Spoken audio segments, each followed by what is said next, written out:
Hi, I'm Mike Hoyer, HBK Applications Engineer, and today we're going to talk about the importance of measurement uncertainty, accuracy, and safety in electric powertrain testing. Well, just a little bit about myself. I'm an applications engineer for HBK, and actually, I started with a company called Nicolay for high speed and high accuracy data acquisition back in 1991.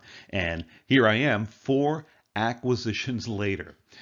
I have a bachelor's of science in electrical engineering from Old Westbury, New York on Long Island, associate degree in engineering science, over 35 years of radio broadcasting experience, a great hobby of mine, and over 35 years of data acquisition and applications engineering experience in automotive, aerospace, and power industries, providing solution-oriented results to, well, customers like you worldwide.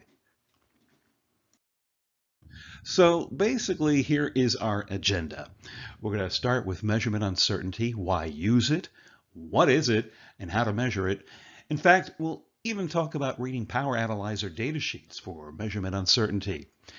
And we're going to talk about many other factors to measurement accuracy, such as EMI, cabling and sensors, torque ripple, harmonics, and we'll even talk about how to mitigate EMI and achieve uncompromised safety in electric powertrain testing. We'll talk about accurate and rapid calculations, the key point there being cycle detect to accurately and rapidly get results. And then we'll wrap things up talking about a total measurement solution for electric power testing. All right, so why measurement uncertainty? Well, a measurement result without measurement uncertainty is so uncertain that it's better not to mention the result at all. At least that's what Professor Werner Richter said from the University of Leipzig. Or how about David Packard, co-founder of Hewlett-Packard? He said, you always measure wrong. You just need to know by how much. Well, basically, there is a guide to the expression of uncertainty in measurement. It's the GUM guide. And it establishes general rules for evaluating and expressing uncertainty in a measurement. All right, so what is measurement uncertainty? Well, it contains systematic errors which are reproducible and can be compensated by calibration. So some examples would include an uncalibrated measuring device, environmental conditions such as temperature, and manufacturing tolerances leading to wrong scaling and offset. So for example, let's say you're excellent at archery, but today, even though you're an awesome shooter, you're not taking into account a constant side wind. So you shoot very precisely, hitting nearly the same spot every time, but always missing the center target, as seen here in this pictured target. So 2 things. Number 1, all your shots are reproducible because you are excellent at archery. And number 2, you can compensate for your error by taking into account the side wind and hitting the center target perfectly. Well, measurement uncertainty also contains random errors which are not reproducible. In fact, values are scattered around the truth. Now, averaging errors can come to a better value, and some examples would include real randomness of quantum mechanical processes such as thermal noise, resistive noise, and apparently random, however, deterministic, whose source is only partially known or even completely unknown. Let's take that same example now. Again, in the archery example, let's say you didn't get a good sleep, and your hands are shaking a bit, and you have changing winds. Now, all your shots are scattered around the center target, as seen in the second pictured target. And if you were to average all your shots, you would still have a good score, but the overall picture is not as great as you would like it to be. Well, let's talk a bit about reading power analyzer data sheets. So, how should tolerances from data sheets be applied? Should we talk about the range or the reading? In fact, what is their uncertainty? Now, it really depends on how a tolerance is mentioned on the data sheet. Does it say pass, fail, typical, min, max, guaranteed? Also, there are distribution factors. In fact, the descriptions of the tolerances tell us how the tolerance is defined. But what about a tolerance without further details? And what does this mean for your uncertainty calculation? Well, basically a pass-fail spec means equipment will not leave the factory outside this spec. This is a rectangular probability distribution. Now, a typical spec has a normal or Gauss probability distribution, and min-max and guaranteed are pretty much the same as pass-fail. Well, in reading power analyzer data sheets, we really got to look into the fine print. Should we just look at a single number specification? Absolutely not. We got to look for more detail. In fact, the fine print can have a significant impact on the accuracy or the use case. So for example, let's say we see listed a DC accuracy of 0.03% reading plus 0.03% range. Now, reading all the fine print, we note for the DC accuracy, it states add 0.02% of reading with filters off. So we need to ask questions to ourselves when looking at an accuracy number. Now, is this accuracy the power accuracy or just the voltage or the current? Is it for DC only or maybe also for AC? If for AC, for what frequency and what power factor? And at what sample rate? What filter setting and what averaging period has been established for this specification? What is the distribution type of this tolerance? Answers to these questions are to be fed into your measurement uncertainty calculation. Well, now let's talk about the basics on measurement uncertainty when reading power analyzer data sheets. All tolerances first need to be normalized to the standard deviation. Well, some tolerances are already given as such, and they're represented by a Gauss normal shape distribution, which we mentioned earlier and as seen here, and often they're indicated by descriptions like typical. Now, other values might be given with a higher level of confidence, and here we'll use a rectangular distribution like we mentioned earlier, and they basically are referenced with descriptions like pass-fail, min-max, or guaranteed. However, these we need to multiply by the factor 0.58, and this allows a comparison to Gauss or normal shape distributions. And this will enable us to calculate individual errors and make them comparable. Now, we want to calculate measurement uncertainty, but how do we add these values? Well, independent error sources can be combined using geometric addition, and error sources which are not independent should be added arithmetically. The result is a 1 sigma based level of confidence which can be expanded. And as you can imagine, measurement uncertainty, especially for power measurements, can take hours, days to calculate. It can get complicated. So HBK offers measurement uncertainty trainings. They're available at our website, hbkworld.com, and just work your way to the academy.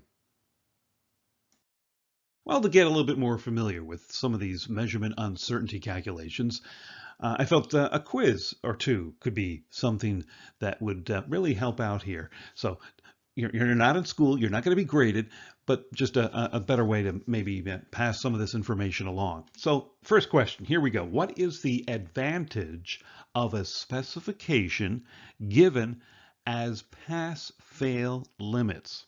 Is it 1, it allows for easy comparison to other values, or 2, it has a higher level of confidence, therefore allows for a lower measurement uncertainty? Well, it turns out that the correct answer is number 2. In fact, 2 is correct because as units outside the specification do not leave production, it offers a high level of confidence with a rectangular probability distribution. Answer 1 is not correct because it is only easy if all specifications have the same distribution. All right, question number 2. Not a long quiz, just 3 total questions, and we're halfway there now with question number 2.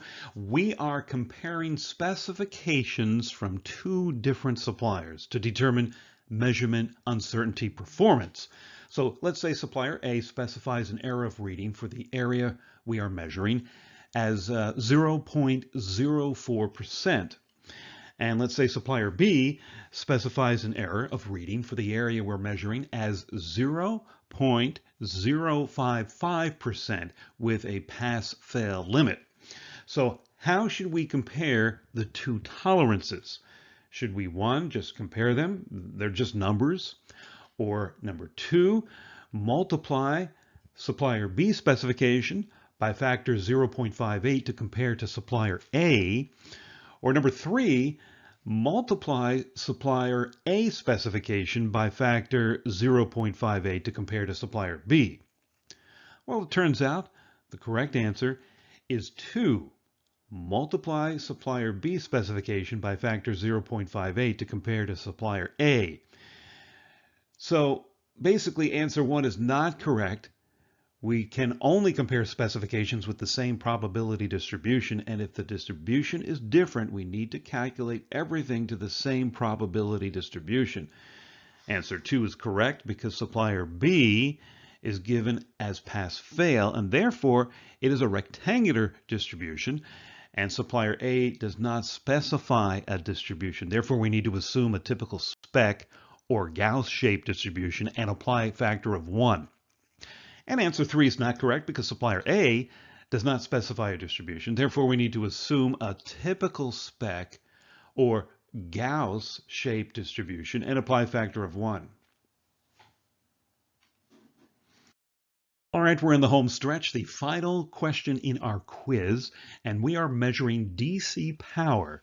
So which specification gives a more favorable measurement uncertainty? So we'll assume all analyzers are in the same measurement range, and our measured value is at the full scale of the input. So specification A is 0.02% of reading plus 0.05% of range given as a guaranteed spec.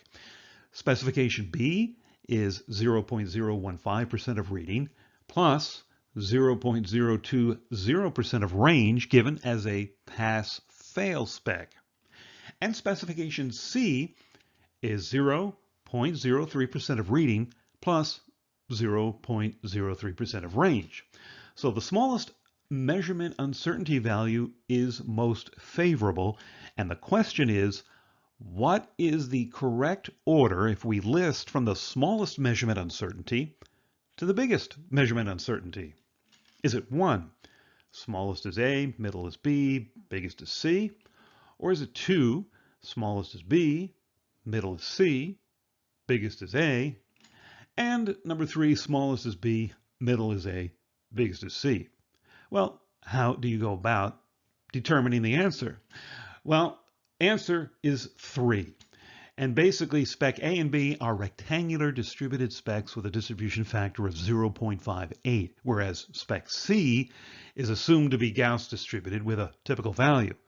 So basically, this calculates, as you see here, using the square root sum of the squares, and spec A is basically 0.031, and spec B is 0.015, and spec C is 0.042. So basically the smallest is B, the middle is A, and biggest is C. Well, it's very important that you understand your measurement uncertainty, and you need to optimize your test equipment. You need to make sure that you select sensors and amplifiers based on specifications that achieve a low measurement uncertainty. So let's give an example here. Let's say you have a 500 kilowatt inverter. It's a 95% efficiency, and you want to measure power loss. So basically, the input is 500 kilowatts, the output is 475 kilowatts, and the losses are 25 kilowatts. And actually, that is the truth, which we do not know, but we'll attempt to measure. So let's say you perform this task using sensors and amplifiers, resulting in a measurement chain error of 1%. So your input and output error is 1%. However, the error on the losses is 39% as seen here, even though your measurement chain only has an error of 1%. On the other hand, let's say you perform the same task with a measurement chain error of 0.1%, but now you have an error of 3.9%, which is not really good, but it's acceptable, unlike 39%. So we really need to understand that losses or efficiencies, which are ratios or differences of measured values, command for the most accurate sensors and power analyzers. You also need to optimize your measuring process and reduce offset-related errors when characterizing a machine. So for a set point machine map, maybe using auto ranging to optimize the input range for each set point would be of great value. All right, let's talk about measurement uncertainty for power and efficiency. So we have a problem. Measurement uncertainty for efficiency is a complicated calculation process, and it is a function of used range and applied input signal. Thus, measurement uncertainty is different for every single efficiency set point in a map. So to understand the measurement uncertainty of an efficiency map, it is required that you calculate the measurement uncertainty for every set point in an efficiency map. And this can be, well, hundreds or thousands of calculations. So the solution is an e-power suite analysis function that computes the measurement uncertainty of the power and efficiency for every set point in a map. In fact, this is selected in an option analysis menu in an HBK Power Analyzer, and the results are part of the set point table and stored in an Excel file and can be shown as a map. So the measurement uncertainty calculation for efficiency set points, here we see you can enable the measurement uncertainty in the option analysis settings menu, and warning signs indicate missing information that you are to add.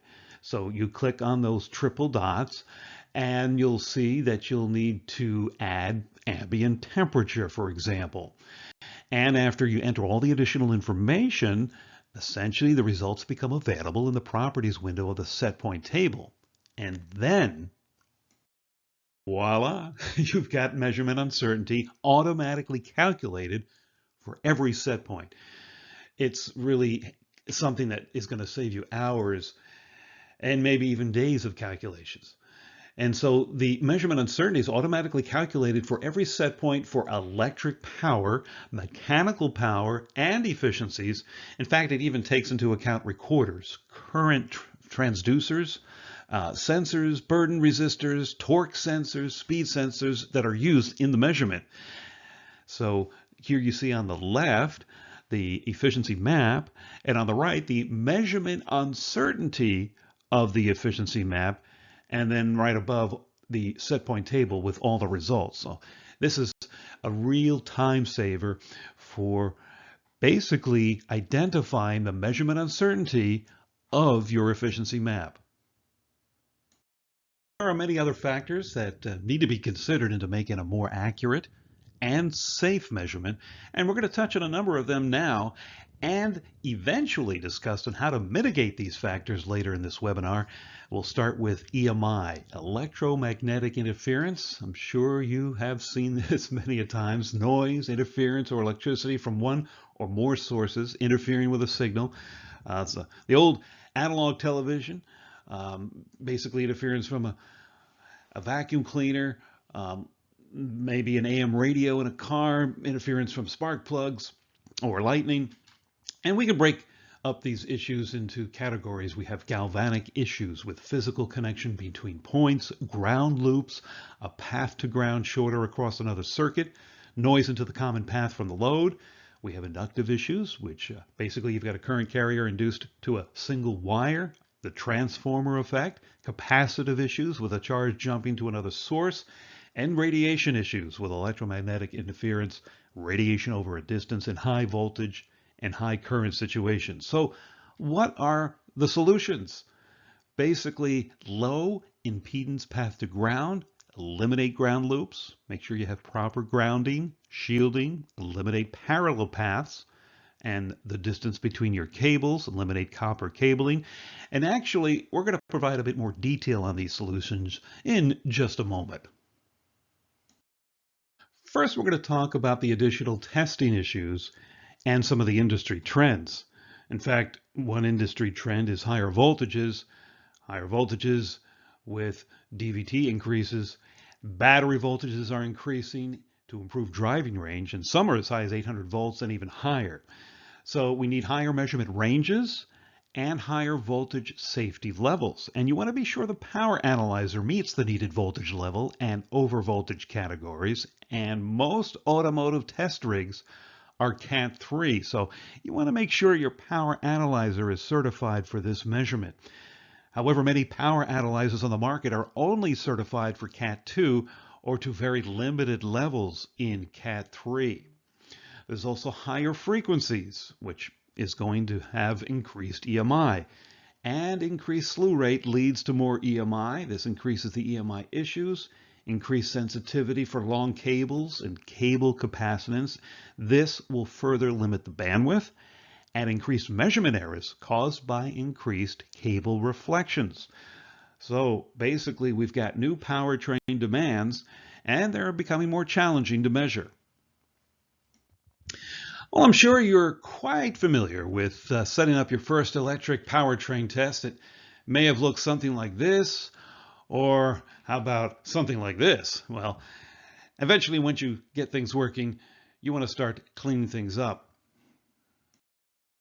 And of course, the reason you want to start cleaning things up is because you want to minimize electromagnetic interference. So how do we go about minimizing it? Well, first we need to be aware of the EMI generators. They've got electric motor testing, inverters, variable frequency drives, and other electronic equipment which generate lots of EMI. So some tips to reduce EMI and ensure a more accurate measurement include things like keeping all current cables away from voltage cables as much as possible, for example, 3 meters. You want to place the analyzer away from the device under test by at least 3 meters, and you want to choose the right length of voltage and current cable and try to avoid rolling up cables, because when you roll the cables up, you get high frequency EMI, which induces currents and adds noise to the signal. Just a word or two on Ethernet cabling. In high EMI environments, you want to use shielded Ethernet cables to achieve noise immunity. And at minimum, you want to use shielded Ethernet Cat 6 or greater cables. You want to try to avoid using those plastic non-shielded Ethernet cables. And ideally, you should use fiber optic Ethernet solutions for the ultimate noise immunity and isolation from the high voltage and current environments. All right, let's talk about current sensors and cabling. So some of the problems include the unshielded measurement cables, which are subject to electric noise because of the high frequency inverters, pulse width modulated voltages, and this results in bad and noisy measurements. On the other hand, if you use shielded measurement cables, well, they carry currents, and the center conductor has current as well as the outer shield carries current. So the current sensors are going to be measuring the sum of both the center and the outer shield. So how do you measure the current in a shielded cable? Well, the answer is you route the shield around the sensor. Then in this case, the center conductor is only measured and noise is still suppressed by shield when you have an EMI shielded cabinet. And you want to make sure things are grounded and that the sensors are spaced to specification. And you want to make sure the cables are straight through the sensor. Well, here's a practical solution, and I've been quite impressed with some customers really designing some impressive setups such as this with DC and AC signals separated. On the left side, we've got the DC signal in its own Faraday cage, and the AC signals, outputs from the inverter, separated into their own cage. Well, we've already mentioned the importance of accuracy in your sensors. We've got some new CTT series sensors, which are at 50, 100, and 200 amps, for example, with a wider bandwidth than the CTS versions we also carry. These have 2 megahertz versus 1 megahertz, and they even have improved linearity of 1.5 ppm versus 8 ppm. And we've even got a new lighter and smaller 1000 amp RMS CT. In fact, it's about 2.5 times lighter and again, a lot smaller. So when it comes to high voltage cabling, ideally you want to use high voltage shielded measurement cable. Here we have a 1500 volt DC Cat 3 cable or 1000 volt Cat 4 cable.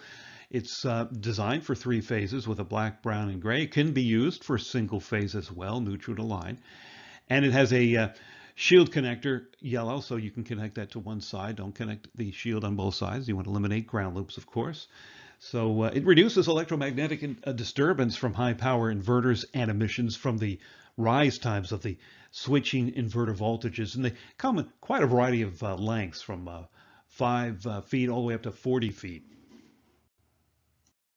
So when it does come time to make those high voltage connections, we do offer an artificial start. Just makes it a lot easier and a lot quicker to make the measurement, but you need to keep in mind that it does assume that the systems are balanced, the phases, and the ideal scenario would be, of course, a phase-to-phase or line-to-line measurement so that it takes into account the unbalance of the systems.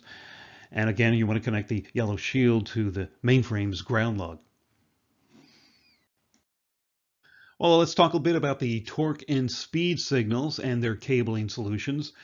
In the past, many have used analog signals, but they're very susceptible to noise and EMI and provide low accuracy. So ideally, you want to use digital signals because they are immune to noise and EMI, and they offer much higher accuracy. Well, let's talk about some of the torque and speed sensors. We've got non-contact torque and speed sensors. In fact, the most accurate torque sensor in the world, the T12, has an accuracy of 0.007%. And the best value for the money is the T40B, offering 0.03%. And we're just introducing a brand new series with higher bandwidth, up to 15 kilohertz, the T100 series. It's excellent for torque ripple measurements.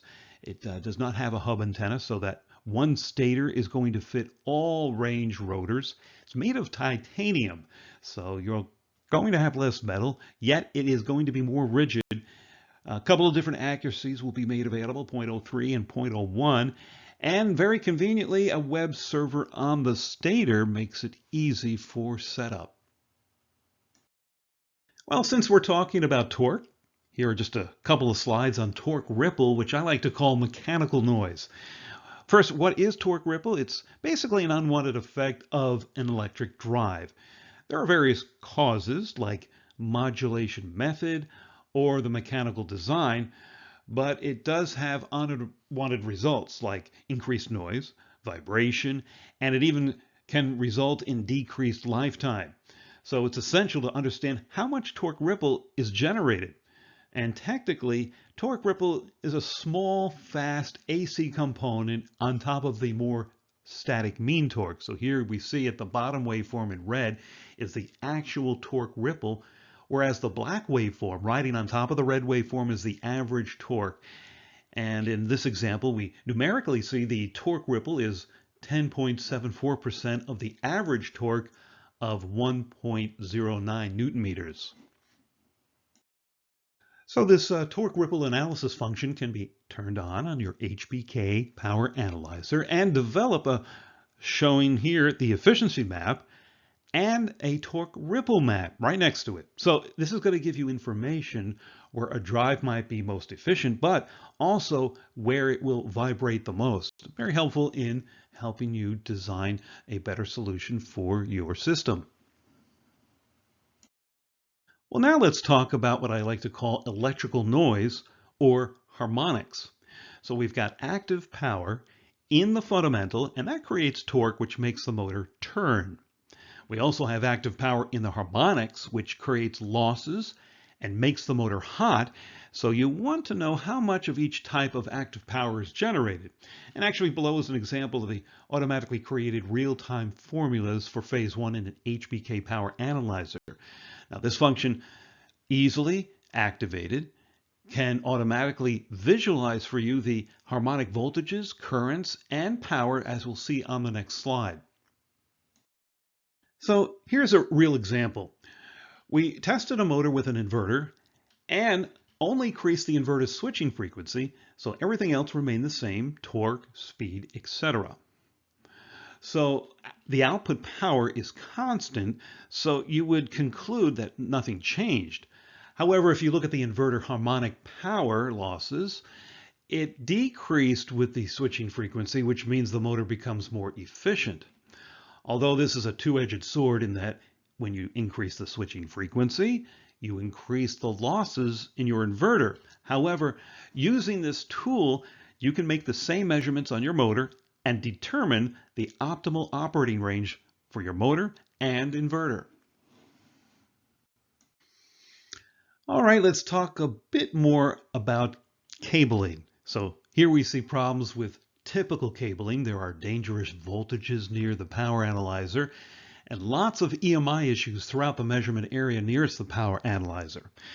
Now, these are issues for both the measurement equipment and the safety for the user. So how do we solve these issues?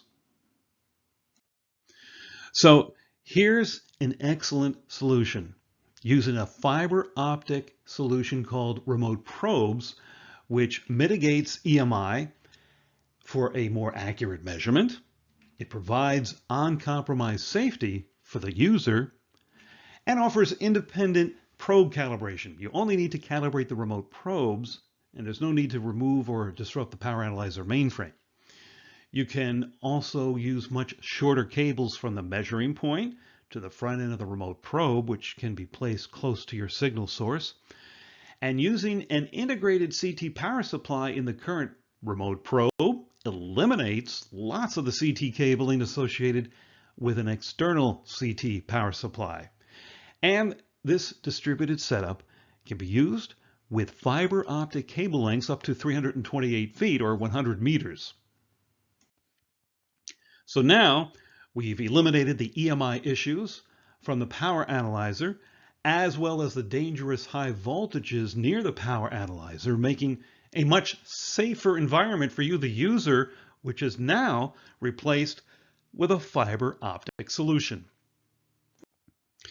Well, this is an excellent solution, and I just want to give you a brief introduction to the remote probe solutions here. We offer both a standard 2 million sample per second version and a new fast 4 million samples per second up to 20 million samples per second solution, offering nearly 2.5 megahertz of bandwidth. Now, the remote voltage probe offers 5 input ranges up to plus minus 2000 volts DC with 4 input channels, normally 1 for the DC source and 3 for the output of the inverter. Likewise, the current probe offers 4 matching current input channels with 6 current ranges up to plus minus 2 amps with 2 built-in precision burden resistors plus additional voltage inputs for current clamps. Now there's even a variant that includes a built-in power supply for the CTs, and this is going to eliminate the need for external power supply cabling. And the remote fiber optic receiver slides into one of the open slots in the power analyzer mainframe and performs predefined and user-definable real-time calculations. Plus, it also transfers results to automation systems or hardware-in-the-loop controllers with less than 1 millisecond latency. Now, all with pass-fail limits on power accuracy of 0.015% reading and 0.02% range. Well, just before we complete our webinar, I'd like to quickly mention just 2 additional topics, each containing 2 slides, and then we'll wrap things up. So basically, let's talk about the traditional power analyzer, which was originally designed for static power quality measurements at a substation at 50 or 60 hertz using a PLL to track the frequency for making power calculations. And unfortunately, calculations are only produced when there's a static frequency, and once the frequency changes due to the load conditions, maybe going up or down a hill, well, the system no longer produces any results until sometime after the frequency is static. Therefore, traditional power analyzers were never designed for electric powertrain measurements. What is required is a dynamic power analyzer that detects cycles in real time using advanced algorithms. So, for example, the blue waveform in the picture at the bottom right is the first phase of current out of the inverter, showing a machine's rapid startup, and the red waveform is displaying the location of the zero crossings even while changing in frequency. So this red waveform is called the cycle detect signal, and it's used as a basis for calculating all the powertrain measurements, including RMS voltage, current, torque, speed, electrical power, mechanical power, etc., all synced to this cycle detect signal so that all the parameters are calculated synchronously. So the benefits include, well, power calculations are performed every half or full cycle or any multiple you decide. The results are provided continuously and accurately, even during dynamic load changes, going up or down a hill, and you can measure electrical and mechanical power accurately on the same cycle, synchronously. So no more of those greater than one efficiency results, which I think often occurred because those calculations were done asynchronously. In any case, this also allows us to perform very rapid efficiency mapping, as we'll see on the next slide. Well, having accelerated machine efficiency mapping is a significant advantage on a power analyzer. In fact, it can save hours of time with cycle detect. Now, traditional power analyzers need quite some time to settle on a changing fundamental frequency to deliver stable results, and the typical time frame for one set point could be as much as one reading every 10 seconds. So cycle detect can compute results every half cycle, easily completing a set point in less than a second. So in this example, we have, let's say, 280 set points, which includes 20 different speed values as seen in area A in the top left, and 14 different torque values for each speed step as seen in area B. So for each set point, a 1 second recording is performed, then a 100 millisecond pause to move to the next torque step and on to another measurement.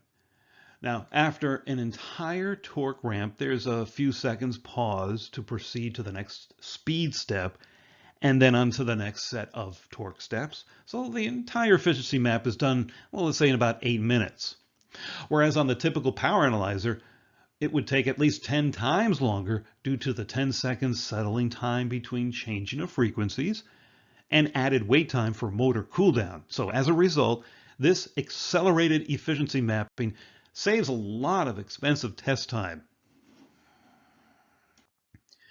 So to perform accelerated efficiency mapping and publish calculated results up to 2,000 results per second to the automated dyno controller, the Dynamic Power Analyzer offers a wide variety of integration possibilities as seen here, including EtherCAT, GenDAC API, CAN, XCPOE, Python, etc. And actually, here's a quick overview of some of the integration specifications, including the speeds for publishing calculated results to the dyno controller, where EtherCAT, GenDAC API, and Python offer real-time capabilities. Well, as we start wrapping up this webinar, I want to let you know that HBK offers a complete solution for electric power testing. So everything from sensors for current, torque, speed, etc., and dynamic power analyzer solutions for all sizes, types, including fiber optic, plus software for setup, display, and complete analysis, all from one supplier, including on-site and or virtual remote training. So for more details, you're welcome to visit our website, hbkworld.com, and you can search for the electric power testing solution. So for technical support, we've got the phone number here, 1-800-578-4260 in North America, as well as the email address monitored by our application engineers, and worldwide at hbkworld.com. Just enter in which country that you are looking for technical support in. You can also just immediately send an email to support@hbkworld.com. Well, I'd like to thank you very much for your time. And here's my email address if you'd like to send me a question or comment in the future. And I look forward to hearing from you. And for those of you who may not heard of HBK since the name was only introduced a few years ago, here's a quick answer. Essentially, HBM, a leader for more than 70 years in test and measurement fatigue and reliability analysis, plus custom sensors, merged a few years ago with sister company Brüel & Kjær, or B&K for short, a leader in sound, noise, and vibration, and NVH engineering services for more than 75 years, now combined as HBK, the leader in integrated solutions for any test from a signal partner. So what does this mean for you? Well, instead of working with two companies, you get to work with one for almost any solution in the measurement chain, including HBM product solutions, such as a wide variety of sensors for torque, force, strain gauges, and data acquisition systems, including high channel count, low and high speed, and rugged systems, plus power analyzers, as well as amplifiers for industrial control, and analysis software for fatigue, durability, and reliability. Then there's the B&K product solutions, which include sound and vibration analyzers and analysis software, sound level meters, complete vibration test systems, and acoustic end-of-line test systems, plus microphones and accelerometers. So the merger of HBK can now provide you with a complete portfolio of all these solutions and engineering services, which means shorter development cycles and optimized products, and you can then make better decisions. These are the many companies that make up HBK due to numerous acquisitions over the years, including Encode, Reliasoft, Brüel & Kjær, HBM, Dytran, LDS Nicolay, VI Gray, Discom, Parker Microstrain, Physio-Crist, and Concurrent Real-Time. So we're looking forward to working with you and solving your questions with sound solutions. So please visit our website for details at www.hbkworld.com. That's www.hbkworld.com.